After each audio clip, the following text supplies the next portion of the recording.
শীতের সবজি দিয়ে এইভাবে মোরলা মাছ রান্না করলে এর স্বাদ একদমই ভুলতে পারবেন না। Hello everyone, welcome to my channel. প্রতিদিনের মতো আবারও চলে এসেছি একটি রেসিপি নিয়ে। এইভাবে পেঁয়াজকলি দিয়ে মোরলা মাছ রান্না করলে কিন্তু খেতে দুর্দান্ত লাগে। গরম ভাতের সাথে আর কিছুরই প্রয়োজন পড়বে না। চলুন তাহলে রেসিপিটি শুরু করা যাক। রেসিপিটি তৈরি করার জন্য এখানে আমি নিয়ে নিয়েছি অল্প পরিমাণে মৌরলা মাছ। মাছটাকে খুব ভালো করে কেটে ধুয়ে পরিষ্কার করে নিয়েছি আর জলটাকেও ঝরিয়ে নিয়েছি। এবার পরিমাণ মতো নুন এবং হলুদ দিয়ে মাছটাকে খুব ভালো করে মেখে নেব। এইভাবে নুন হলুদ মেখে মাছটাকে মিনিমাম 10 মিনিট মতো রেখে দেব, যাতে মাছের গায়ে ভালো করে নুনটা চলে যায়। মাছ ম্যারিনেট হতে হতে রেসিপির জন্য আর যা যা প্রয়োজন সমস্ত কিছু আমি নিয়ে নিয়েছি। এখানে নিয়েছি আমি পেঁয়াজকলি, এখানে 200 গ্রামের মতো পেঁয়াজকলি আছে, একটু লম্বা করে কেটে নিয়েছি। আর নিয়েছি শিম। এখানে অল্প পরিমাণ শিমকে আমি ছোট ছোট টুকরো করে মধ্যে দিয়ে একটুখানি ফালা দিয়ে নিয়েছি। আর নিয়েছি 3-4টে চেরা কাঁচা লঙ্কা। আর লাগবে রসুন। আর যা যা লাগবে আমি রান্না করতে করতে বলে দেব। রেসিপিটি শুরু করব, তার জন্য গ্যাসের মধ্যে কড়া বসিয়ে আমি দিয়ে দিলাম সর্ষের তেল। তেল ভালো করে গরম হয়ে গেলে তেলটাকে ভালো করে ছড়িয়ে নেব। আমি এখানে সর্ষের তেল দিয়ে রান্নাটা করছি, আপনারা চাইলে রিফাইন্ড অয়েলেও করতে পারেন। তবে মাছের যে কোনো প্রিপারেশান আমি সর্ষের তেল দিয়ে করতেই পছন্দ করি। মাছটাকে একবারে ভাজা যাবে না, 2 ব্যাচে ভেজে নেব। তার জন্য প্রথম ব্যাচের মাছগুলোকে দিয়ে ফ্লেমটাকে হাই করে দিলাম। হাই করে মাছগুলোকে আমি হালকাভাবে ভেজে নেব। মাছগুলো এক পিঠে ভাজা হয়ে গেছে, আমি সাবধানে আরেক পিঠে উল্টে দিচ্ছি। আরেক পিঠেও আমি এইভাবে মিডিয়াম করে ভেজে নেব।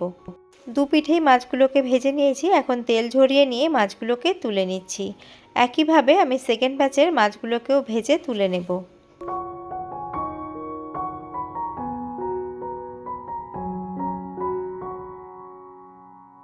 সেকেন্ড ব্যাচের মাছগুলো ভাজা হয়ে গেছে, তেল ঝরিয়ে নিয়ে মাছগুলোকে তুলে নিচ্ছি। কড়ার মধ্যে সামান্য একটু তেল অবশিষ্ট রয়েছে, এর মধ্যে আরেকটুখানি তেল আমি অ্যাড করে দিলাম। তেলটা ভালো করে গরম হয়ে গেলে এর মধ্যে আমি দিয়ে দিচ্ছি হাফ চা চামচ কালো জিরে। অবশ্যই করে এই রেসিপিতে কালো জিরের ফোড়ন দেবেন, তাহলে কিন্তু খেতে খুব ভালো লাগবে।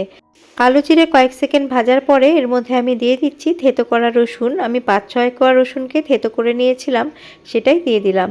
দিয়ে একদম লো ফ্লেম করে আমি একটুখানি নাড়াচাড়া করে নেব, যাতে রসুনের মধ্যে হালকা একটা কালার চলে আসে।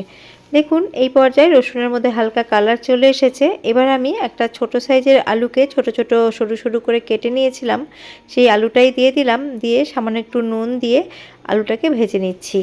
আলু সেদ্ধ হতে একটু বেশি সময় লাগে, তার জন্য প্রথমে 3 থেকে 4 মিনিট আলুটাকে হালকা লাল করে ভেজে নিয়েছি। এখন আমি এর মধ্যে দিয়ে দিচ্ছি শিম। এখানে আমি আমার মাছের পরিমাণ হিসেবে সবজিগুলো ব্যবহার করেছি, আপনারা মাছের পরিমাণ হিসেবে সবজিগুলোকে বাড়িয়ে বা কমিয়ে নেবেন। শিমটাকেও আলুর সাথে মিনিট 2 মতো ভেজে নেব। আলুর সাথে শিমটাকেও মিনিট 2 ভেজে নিয়েছি। এখন কেটে ধুয়ে রাখা পেঁয়াজকলিগুলো দিয়ে দিলাম।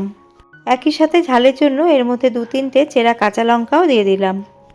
আলু ভাজার সময় সামান্য একটু নুন দিয়ে আলু ভেজেছিলাম, এখন পরিমাণ মতো নুন দিয়ে দিলাম। আর দিয়ে দিচ্ছি পরিমাণ মতো হলুদ গুঁড়ো।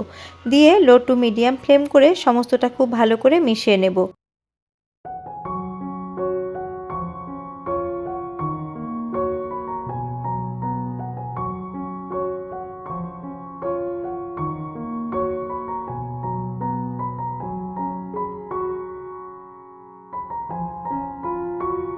এর মধ্যে এখন কোনো জলের ব্যবহার করব না, সবজিগুলো যাতে ভালো করে সেদ্ধ হয় তার জন্য একদম লো ফ্লেম করে ঢাকা চাপা দিয়ে 4 থেকে 5 মিনিটের জন্য রান্না হতে রাখলাম।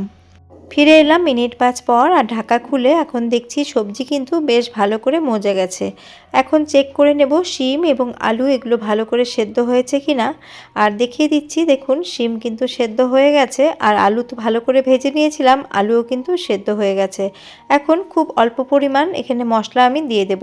এখানে হাফ চা চামচ জিরে গুঁড়ো, হাফ চা চামচ হলুদ গুঁড়ো এবং হাফ চা চামচ লাল লঙ্কার গুঁড়োকে আমি জলের মধ্যে গুলে রেখেছিলাম, সেটাই দিয়ে দিয়েছি।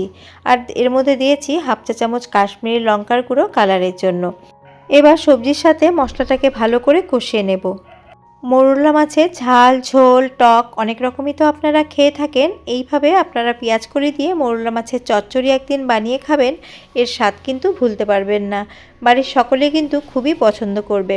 মুসুর ডালের সাথে এইরকম একটু চচ্চড়ি হলে কিন্তু খাওয়াটা একদম জমে যাবে। আর দেখুন কথা বলতে বলতে মশলাটাকে আমি কষিয়ে নিয়েছি, মশলা থেকে তেল ছাড়তেও শুরু করেছে। এখন এর মধ্যে অল্প পরিমাণ আমি দিয়ে দিচ্ছি গরম জল। অবশ্যই করে গরম জলের ব্যবহার করবেন, তাহলে কিন্তু রেসিপির টেস্টটা খুব ভালো হবে।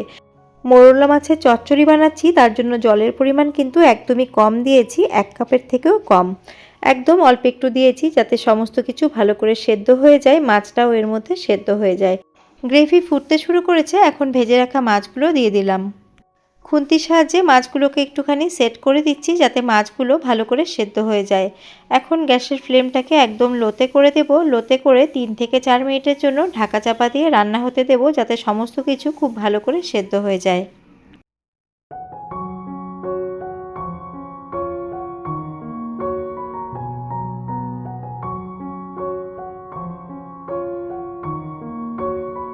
5 মিনিট পর ফিরে এসে ঢাকা খুলে দেখছি সমস্ত কিছু ভালো করে সেদ্ধ হয়ে গেছে। মাঝে আমি ঢাকা তুলে আরেকবার নেড়ে দিয়েছিলাম। রান্নাটা কিন্তু আমার প্রায় শেষের পর্যায়ে। এই পর্যায়ে আমি এর নুনটা একটু চেক করে নেব।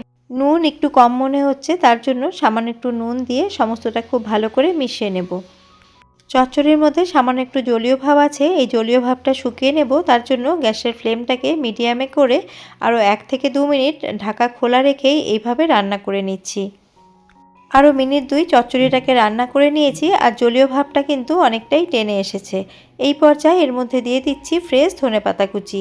হাতের কাছে ধনেপাতা থাকলে অবশ্যই এই চচ্চড়িতে ধনেপাতার ব্যবহার করবেন, তাহলে কিন্তু এর টেস্টটা বেড়ে যাবে।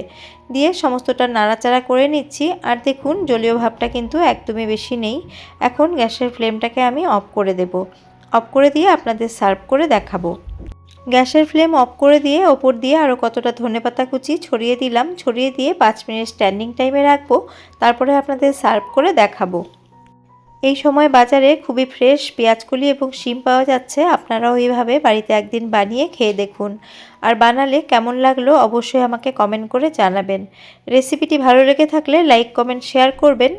আবারও আমি হাজির হয়ে যাব অন্য কোনো রেসিপি নিয়ে বা ব্লগস নিয়ে। আজ এই পর্যন্তই, নমস্কার।